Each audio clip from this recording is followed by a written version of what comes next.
Lok Sabha MP Dr. Angomja Bimol Akoijam attempted to visit yesterday's blast site at Nganukon and called out security failure to prevent unwanted incidents at peripheries.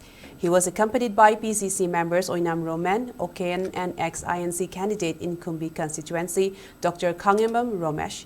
The MP interacted with the womenfolk who were staging a sit-in in the nearby area. However, as soon as he entered the blast site, RAF personnel stopped the Lok Sabha MP from proceeding further.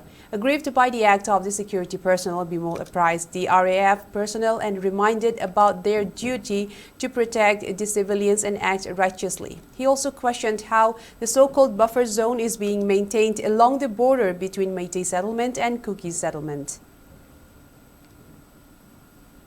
Where India begins for some politicians and some policy of the government of India. This is where the border of India begins, India with Kukis, and this side is Meiteis and Manipur state. This is like a border. In har jagah pe aise buffer zone bana ke rakha hua hai, as if this is between Pakistan and India.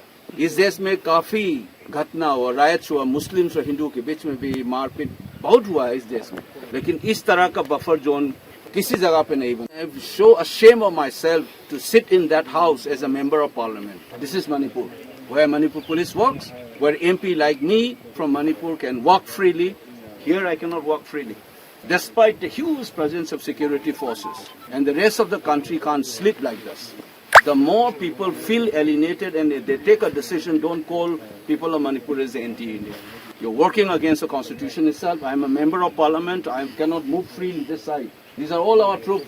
I am also protected by CRPF. मेरा सुरक्षा CRPF से है मैं, क्योंकि मैं MP हूँ इस देश का. मेरा खुद के स्टेट में I can't go, and this should be remembered. And I'm just talking to you because some people sitting in Delhi will not understand this feeling and issue Manipur as if it doesn't exist. Let's not do this drama. Finish this buffer zone. Whoever responsible, Mr. Amit Shah, you must understand this. Whether Modi ji should also understand this. You are dividing this place, my own home state, by putting this illegal buffer zone. And I'm sending this message to the rest of the country.